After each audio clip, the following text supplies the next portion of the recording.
Hello बच्चों, dear my student, BK ज्ञान class में आप लोगों का स्वागत है। फिलहाल आप लोग अच्छे होंगे तो हम आप लोगों के लेकर नेक्स्ट पार्ट लेकर आए हैं श्वसन तंत्र का। चलते हैं, देखते हैं कि किसी भी प्राणी के लिए श्वसन तंत्र बहुत ही आवश्यक है। वह जिसके द्वारा वह शोषण करता है तो वह ऊर्जा मिलती है। क्या मिलती है? ऊर्जा। जो ग्लूकोज होता है वो टूटकर किस में टूट जाता है? कार्बन डाइऑक्साइड और H2O में, जल में टूटकर उसको एनर्जी मिलती है। तो चलते हैं, देखते हैं कि जो हमारे पहला पार्ट था उस पार्ट में हम क्या बनाए थे? स्ट्रक्चर बनाए थे। स्ट्रक्चर के नीचे क्या था? डायाफ्राम। तो डायाफ्राम के बारे में हम चलते हैं, देखते हैं कि आखिर डायाफ्राम क्या होता है। तो डायाफ्राम देखिए, यह क्या होता है? यह वक्ष गुहा के नीचे तथा उदर गुहा के ठीक ऊपर क्या होता है बच्चों? पाया जाता है।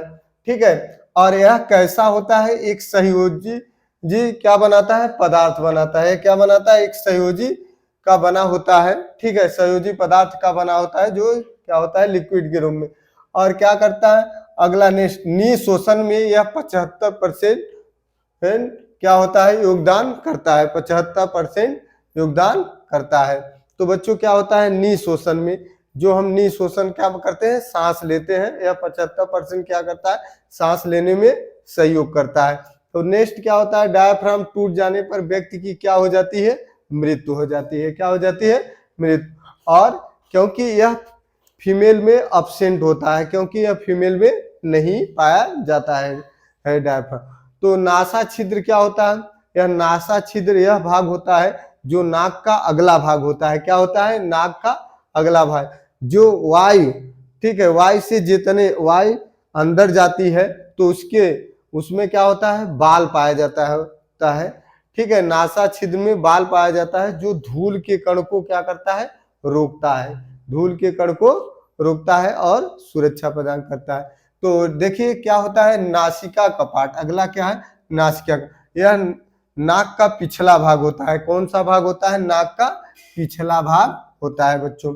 इसमें क्या होता है? चिपचिपा पदार्थ पाया जाता है जो लिक्विड के रूप में, उसे हम क्या कहते हैं? म्यूकस।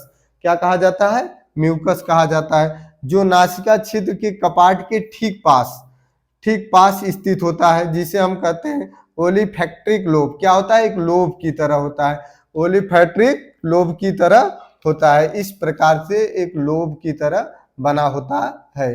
ठीक है, जो हमें क्या करता है? सुगंध का एहसास कराता है या महसूस कराता है?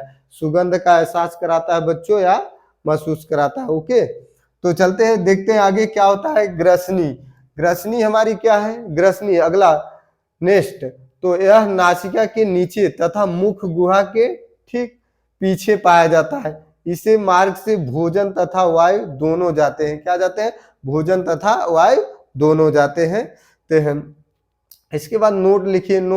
नोट में देखिए बच्चों क्या होता है? ग्रसनी निकल द्वार के माध्यम से किससे जुड़ी होती है? ग्रास नली से। किससे जुड़ी होती है? ग्रास नली से जुड़ी होती है। तो आगे हमारा क्या है? लैरिक्स। लैरिक्स क्या होता है? Next organs. लैरिक्स में यह ग्रसनी के नीचे पाया जाता है। कहाँ पाया जाता है? ग्रसनी के नीचे। यह आवाज निकालने में सहायक होती है। क्या होती है बच्चों?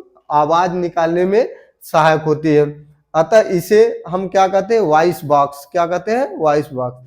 जो पक्षियों में वॉइस बॉक्स का काम कौन करता है? सैरिंक्स, जो इंपॉर्टेंट है, नोट करिए। और देखिए इसके बाद लंग्स है, फेफड़ा है। यह मानव के वक्ष भाग में, वक्ष गुहा में पाया जाता है। कहाँ पाया जाता है? वक्ष गुहा में।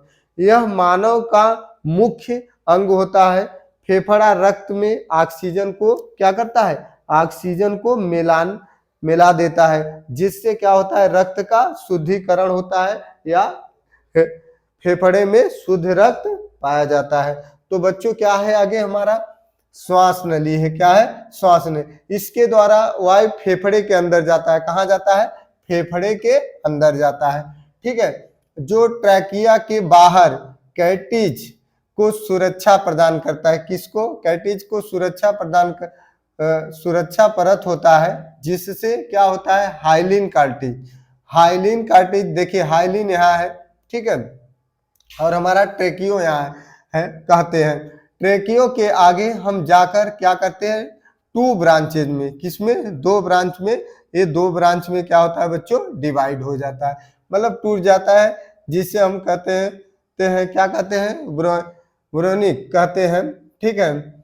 और आगे जाकर ब्रोनिक कई ब्रांचेज में क्या होती है, कई शाखाओं में ब्रोनिक जाकर एक कई शाखाओं में टूट जाती है, जिसे हम कहते हैं ब्रांचीलेज। क्या कहते हैं बच्चों, ब्रांचीलेज कहते हैं, ठीक।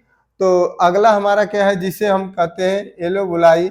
तो ये होता है वाई कोस्ट। क्या होता है, वाई कोस्ट।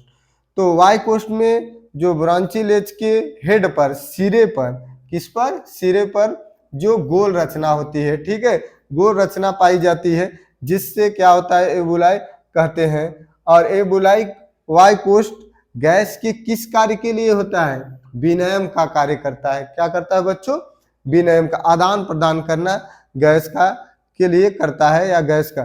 तो आगे चलिए देखिए बच्चों, ओके, जब हम एबुलाई, ठीक है, जाम हो जाता है, यह जाम हो जाता है, तो उससे बीमारी हो जाती है। कौन सी बीमारी हो जाती है, निमोनिया। एबुलाई क्या है, एक बलगम है जो जमा हो जाता है वाई कोस्ट में, वह किस बीमारी को, निमोनिया बीमारी को धारण कर लेता है, जिससे क्या होता है, आगे देखिए, एक बार में ली गई अधिकतम वायु को टोटल लंग्स कैपेसिटी या टीएलसी कहते हैं। तो टीएलसी लगभग टीएलसी लगभग कितना होता है, 6000 ml या 6 लीटर व्यक्ति वायु लेता है, या total lungs of volume, TLC का क्या होता है मात्रा 8%। क्या होता है, मात्रा 8% होता है बच्चों। और वैक्स देखिए, टीएलसी 8% मात्रक होता है। वैक्स मानव 1 मिनट में कितनी, 14 से 18 बार सांस लेता है, और एक छोटा बच्चा 1 मिनट में 14 से 30 बार सांस लेता है, ठीक है। इसके बाद जो हमारी क्या है, कोशिकीय शोषण है, सेलुलर रिस्पायरेशन होते हैं। सेलुलर रिस्पायरेशन 2 भागों में डिवाइड है, किसमें, साइटोप्लाज्म, जिसमें अनाक्सी शोषण होता है। क्या होता है बच्चों, अनाक्सी, इसमें वाई क्या होती है, एब्सेंट होती है। और माइटोकॉन्ड्रिया में आक्सी शोषण होता है, जिसमें वाई क्या होती है, प्रेजेंट होती है। यह बच्चों हमारा क्या था, डायाफ्राम, जो क्या जो पहला पार्ट था उसमें रिस्पायरेटरी सिस्टम में, यह हमारा डायाफ्राम है, जिसके द्वारा क्या होता है किस प्रकार से मानव वायु को आदान प्रदान करता है। तो बच्चों चैनल को लाइक करो और सब्सक्राइब करिए और शेयर करिए।